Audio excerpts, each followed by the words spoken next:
하여간에 지금 이러한 가운데에서 야당은 정말 국민들과 그 생활정치 면에서 함께하는 모습을 보여줘야 일대 봉숭아 학당이라는 둥서 지금 완전히 재배선 패배 이후에 당내 지도력이 완전 와야 되는 모습까지도 보이고 드디어 지금 김한길 전 대표도 뭔가 책임 있는 조치를 해야 된다 라는 입장을 표명하기 이르렀어요. 지금 어떻게 진행되고 있습니까? 예, 지난 금융 최고위원들 마침 그날이 이제 또 이종걸 원내대표가 선출돼갖고 첫 이제 그 회의에 참석한 날인데 완전히 회의 분위기가 엉뚱하게 가가지고 그 뭐 막말이 오가고 보승이 오가고 하다가 그 한 사람은 현장에서 자리를 박차고 나가고 뭐 또 그러고 난 상황에서 직후에 누가 또 노래를 부르고 무슨 일인지 모르겠습니다. 이래가지고 정말 그 지금 이 새정치에 희망을 걸고 있는 사람들조차도 해도 너무한다 이런 이야기들이 뭐 곳곳에서 나오고 그 얼굴을 들고 못 다니겠다. 당에 이제 주요한 직책에 있거나 내지는 또 이 조금 전에 그 단체장 한 분하고 통화를 했습니다만 도대체가 얼굴 들고 다닐 수가 없다 그런 이야기까지 할 정도로 그런데 이 부분에서 저는 참 당내에 너무나 뿌리 깊은 그 불신이 있다. 그러니까 이게 뭐 친노나 아무리 친노가 없다고 하지만은 이 비노나 반노에서 보는 친노는 이 DJ 특검을 했던 세력이고 또 그 다음에 또 저거 했던 세력이고 그 다음에 열린우리당 만들어가지고 완전히 그 자기들끼리 그 분당을 그거 했던 세력이고 이런 데 대한 그게 있는 거고 그걸로 친노는 비노나 반노에 대해서 그 노무현 대통령 탄핵을 했던 세력이다. 이런 데 대한 그게 뭐 조금만 이게 그 불이 붙으면 바로 그 문제로 다시 이제 되돌아가가지고 입에 담지 못할 그게 다시 나오니까 이렇게 해가지고 이게 참 어떻게 그게 되겠냐. 제가 보기에는 그런 부분에 대해서 진짜 책임이 있는 사람들은 조금 그 자숙하고 자중하고 좀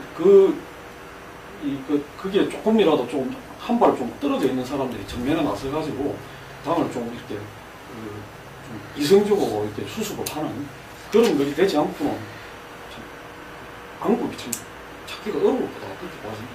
지난 전당대회 때 DJ 비서실장과 노무현 비서실장의 대결 그 자체가 이미 지금 현재 이런 상황을 갖다가 이미 예고했다 또 볼 수 있는데 지금 점차적으로 그 친노 비노가 어떤 면에서는 분당의 길로 가고 있지 않나 이런 예측들을 많이 해요. 어떻게 보십니까?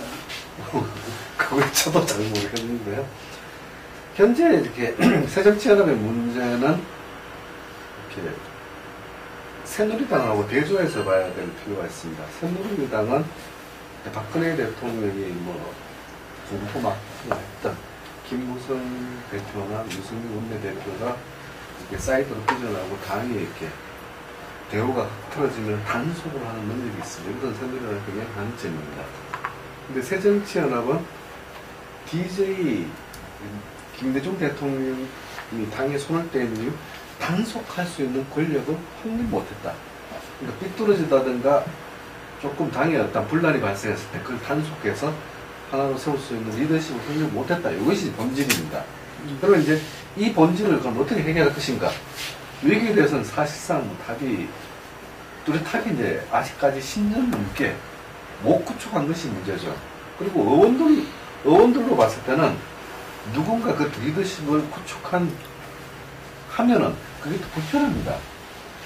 날 간섭하고 내 공천권을 주무르고 나에 대해서 이렇게 통제하는 권력이기 때문에 그러니까 개파 보스나 의원 개인으로 봤을 때는 그렇게 당을 단속하는 리더십이 생기는 것을 그렇게 썩 반겨하지 않았습니다. 그러니까 항상 이렇게 계속 끌어내리는 그런 과정이 반복되어 왔던 부분이었거든요.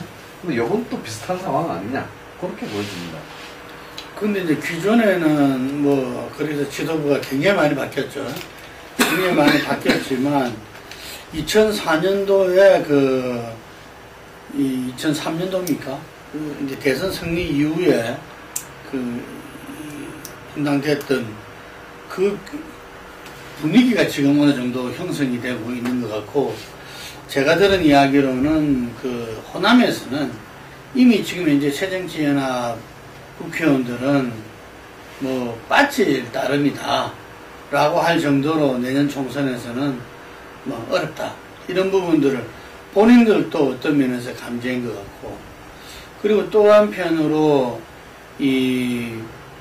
실제로 수도권에서도 항상 야당의 전략이 호남표 플러스 알파 전략으로 선거를 치러왔는데, 그 호남표를 가진 당이 오히려 앞으로 생겨날지도 모르는 호남 신당이 있다. 그거 본다면은 수도권에 있는 새정치연합의 이 의원들도 이렇게 일거에 이렇게 이 당을 옮길 가능성도 컸어.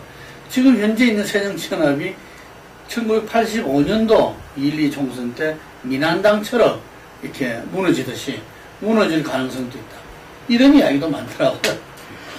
그건 앞으로 좀 두고 봐야 되겠습니다만, 저는 좀 지나친 그게 아닌가 이렇게 생각이 되고, 제가 그렇게 보는 근거는 그런 겁니다. 이렇게 지금 새정치연합이 상당히 위기에 처해 있고, 또 이제 지금 말씀하신 대로 당내의 중심을 잡아줄 어떤 그런 지도력이 너무나 약화되어 있다. 그리고 그 자체를 상대를 인정을 안 하는 그런 지금 그 뿌리 깊은 부신이 있기 때문에 그거 자체가 가장 큰 거다. 그런 점에서는 지금에서 뭐 최근에 다시 손학규 차고인가요? 전 대표인가요? 대표에 대한 뭐 그게 좀 다시 나오는 것도 상대적으로 여기에서 좀 자유로운 사람이다, 그런 것 때문에 그런 게 아닌가 싶은데, 문재인 지도부가 이번 재보선 과정에서 가장 결정적으로 잘못한 그 실수 중에 하나가 동교동 세력을 그걸 해가지고 실체가 아무것도 없고 그냥 정치적으로 정한 분들을, 은퇴한 분들을 갖다가 끄집어내고 그걸 갖고 호남을 저걸 하려고 했던 부분이 오히려 더 큰 반발을 자초한 거 아니냐. 그러니까 그분들이 나서가지고 호남에 가서 그 호남 사람들이 설득이 될 것이며, 그리고 또 무슨 실질적인 당에 도움이 된다고 그런 행동을 보였던 게, 스스로가 갖고 있는 지도력의 한계 더불어 가지고 정치적 상상력의 빈곤, 이런 것들을 종합해서 보여준 게 아니냐. 그럼으로 해가지고 지금 아마 호남에서 지금 새정치연합 현 지도부나 이쪽에 대해서 갖는 어떤 그런 좀 합력, 좀 저거로는 진짜 안 되는 거 아니냐, 이런 생각은 더 깊어진 거 아니냐, 이렇게 봐집니다. 사망선고를 내렸다, 이렇게 이야기한다 그러더라고요. 근데 그리고 수치면 재보선 끝나고 나서 며칠 뒤에 기사가 민주정책연구원 싱크탱 거죠. 통해서 호남 민심에 대해서 FGI 조사를 갖다가 의뢰했다. 제가 그 방송에 나왔을 때 거기에 대해서 물어보더라고요. 어떻게 생각하냐고. 이게 정치적 쇼다, 한마디로 말해서. 민주정책연구원의 민병두 원장을 비롯해서 그 참 내노란 사람들이 오래된 정말 베테랑들이 있는데, 선거 전에 호남 민심에 대해서 FGI 및 조사를 안 했다면은 그 말이 안 된다. 다 조사를 하고 내린 어떤 자기들 판단으로 간 건데, 그 판단을 갖다가 마치 그동안 그런 조사를 안 해서 호남 민심을 잘 몰랐던 것처럼 하는 것은 그 정치적 쇼다, 이런 이야기를 했는데, 좀 전에 말씀하신 대로 그 뿌리 깊은 불신이라는 부분들이 지금 이제 상당히 연차가 지금 오래됐다. 그래서 10년 이상의 연차가 됐는데, 그럼 그동안 뭔가 변화가 있었어야 되는데 전혀 변화가 없고 오히려 그 깊이는 더 깊어졌다고 보여지거든요. 그래서 저는 오히려 이 대선에서 한판 이 진보와 보수의 어떤 승부를 위해서라도 이번에는 이게 모여서 뭉쳐서 서로 이렇게 그거 하는 것보다는 따로의 어떤 리더십 경쟁을 통해서 대선 전에 한번 이 승부를 통해서 어떤 이 대선을 겨룰 어떤 부대가 새롭게 형성될 필요가 있다. 왜냐하면 내에서는 서로 또 이렇게 끄집어내려고 이렇게 되다 보면은, 그리고 그 희생양 중에 한 명이 손 대표 아니겠어요?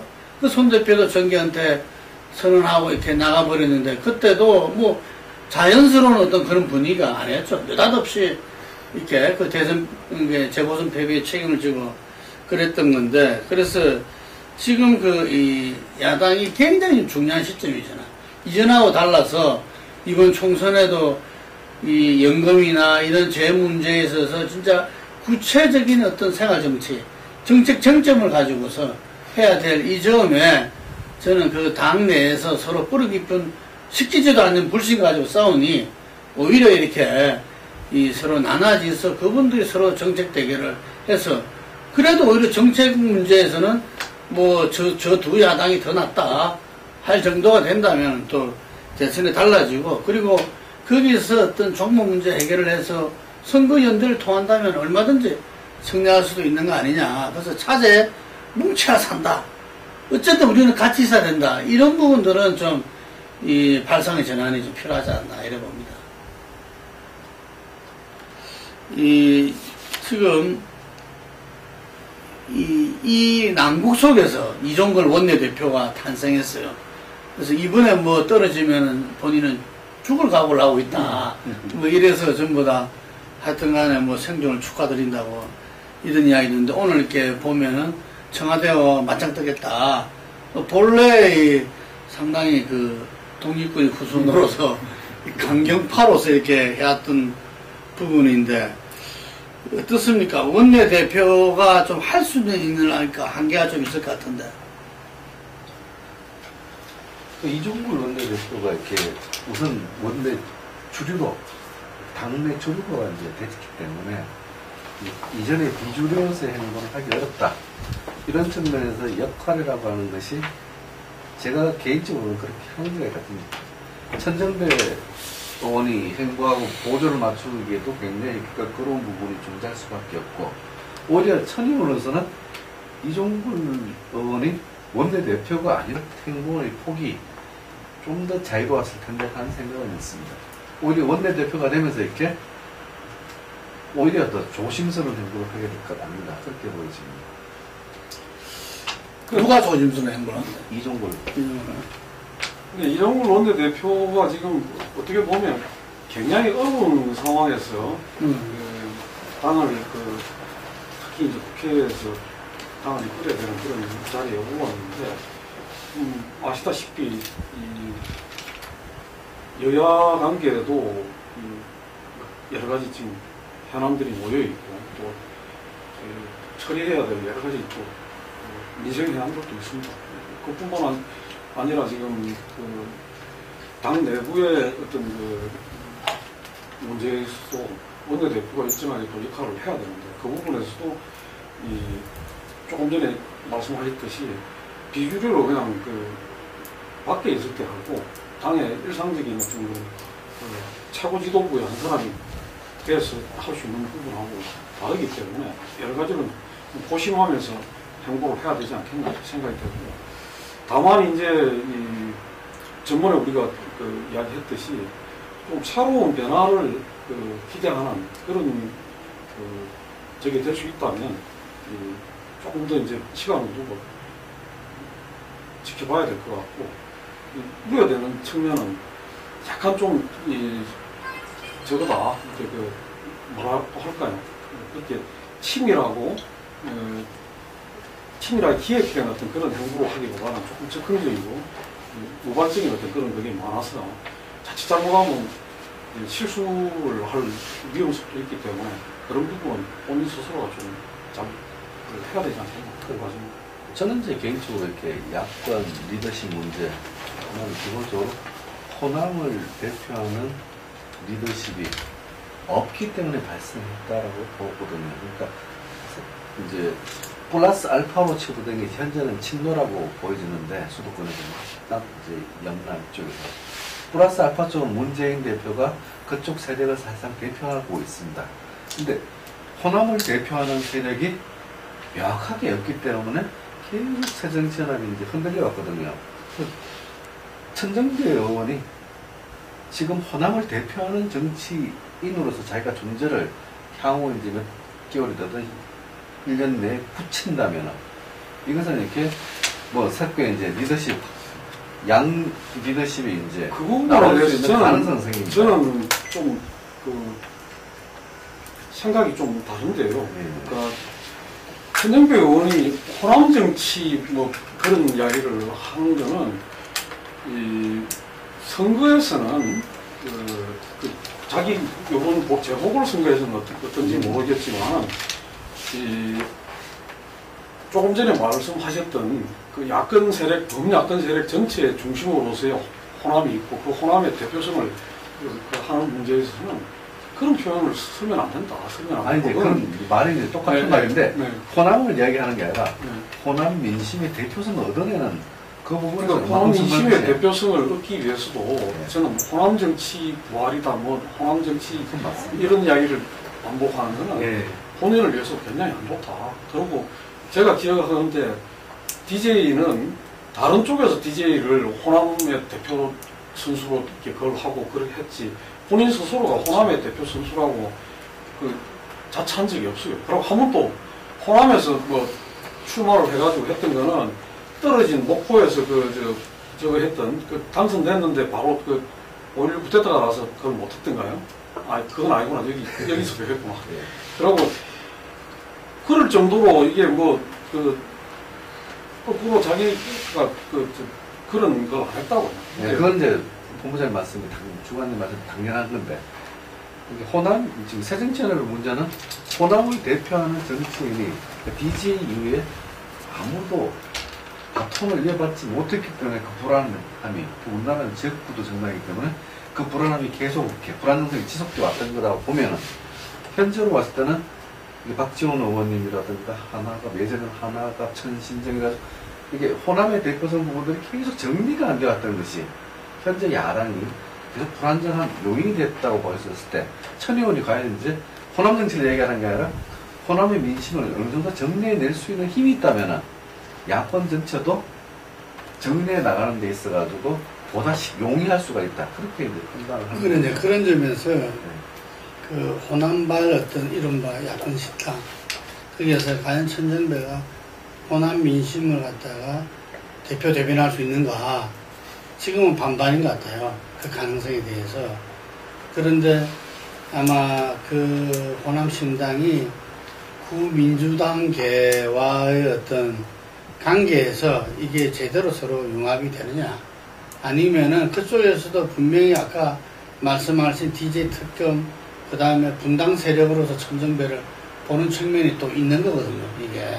그래서 이 부분 속에서 양쪽이 만약에 서로가 다 깨진다면은 그거는 그 자체가 이미 나름대로 이렇게 해결문을 장악하기 어려울 건데 그것이 어떻게 융합의 과정을 거쳐 나갈 것인지 이 부분도 아마 이전의 천정배 의원 같으면 조금 하기 어려웠을 거다. 그런데 이 호남에서의 그 2년간의 어떤 좀 고행이랄까요? 백의종군이랄까? 그런 과정에서 한번 좀 변화도 있을 수도 있다 이런 생각도 드는데 어쨌든 지금 이제 그 새정치연합은 지도부의 어떤 여러 가지 지금 이제 불안한 모습과 함께 현재 전국은 야당한테 뚜렷하게 지금 정책 정당으로 나서기를 지금 이제 원하는 시점에 와 있거든요. 이 문제를 같이 풀어내지면 안 되고 또 그 문제의 일선상에서 지금 이종걸 원내대표가 지금 나섰다고 보여지는데 한번 이종걸 원내대표한테 그런 역할을 한번 기대해 볼 수도 있지 않겠나 이런 생각은 듭니다. 마지막으로 우리 성한종 리스트 지금 이제 파문이 계속 지금 이제 이어지고 있고 처음으로 홍준표 의원이 홍준표 현 지사가 소환됐죠. 이게 소환되고 나서도 또 여러 가지 말들이 많은데 다음 유한구 전 총리가 이번 주에 소환된다. 다음은 홍문종 의원이다.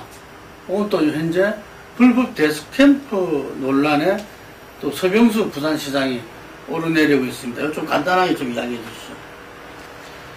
이거는 이제 시사저널에서 이제 나왔던 부분인데 이제 그 여의도 건물 임대하시는 분이 이렇게 새누리당 그 당시 2012년 캠퍼 캠프의 사무실, 그러니까 등록되지 않은 사무실을 열 몇 개를 운영했다.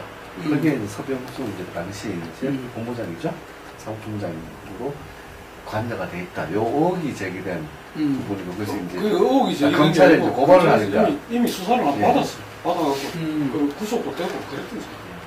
누가 구속이 됐다는? 당시에 그 책임자로 됐던 사람이 이 실형을 받았어요. 유사기관 설치에 네, 운영을 그렇죠. 선거법 위반으로 하면 선거법 위반. 선거법 위반.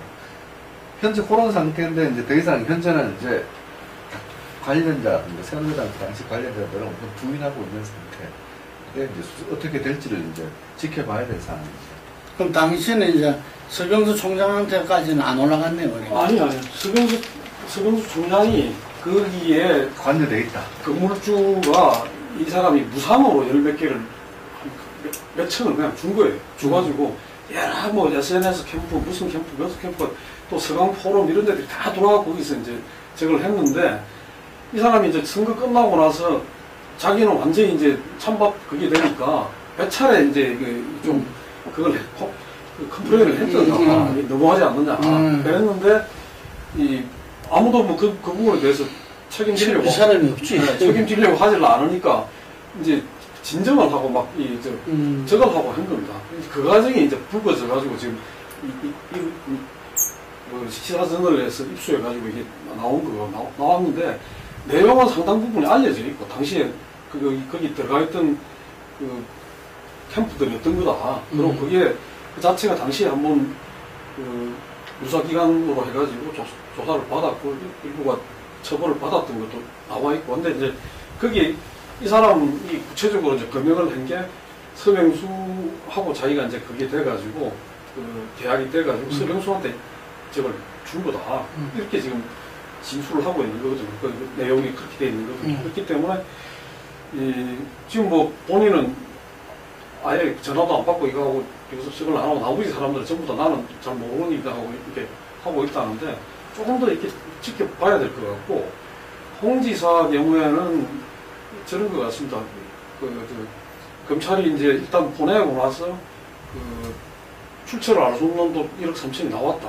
그러니까 이제 홍지사가 우리 집사람이 가지고 있던 비자금이었다. 그런데 이게 한겨레 신문에는 자해성 그거다 이렇게 보도를 했더라고요. 근데 그게 사태를 덮을 수 있을지 아니면 더 부정적인 방향으로 뭐 여론을 갖고 갈지. 국회 대책비 중에서 예. 뭐 줬다는 돈 뭐. 예. 근데 그게 그랬으면 어쨌든 자기 돈을 가지고 준 거고 그걸 부인이 관리했다면 통장에 넣어가지고 정상적으로 관리를 하지 그걸 재산 신고해서 들어갔겠다는 거. 통장에도 여치 안 하고 별도로 갖고 있었다는 거거든요. 그러면 그거는 이자 수입도 다 포기하고 그냥 갖고 있었다는 이야기가 되기 때문에 사람들이 잘 납득하기가 어려워요. 1억 3천이면 작은 돈이 아닌데. 그래서 지금 상당히 오히려 더 이제 좀 스스로 자꾸 업무에 훈련하는 게 아니라 더 깊이 물려드는 거 아닌가 그런 느낌도 주고 있어요. 성한종 리스트 파문은 수사는 뭐 나름대로 이렇게 착착 진행되는 것 같은데 지금 특별조사팀에서의 한계가 어디까지인지 다들 이렇게 지켜보고 있는 것 같습니다. 아마 이항구 전 총리 다음 어떻게 가느냐 이게 아마 특별수사팀의 어떤 역할이 되는 게 보고 갈 것 같고요. 지금 여야 간에 또 여권 야권 내부에 어떤 일정 정도 갈등을 가지면서도 재보선 이후에 어쨌든 박근혜 대통령이 높아진 국정 장악력 속에서 전국을 이끌어가고 있다. 이렇게 볼 수 있겠습니다. 네, 오늘 여기까지 하겠습니다. 와.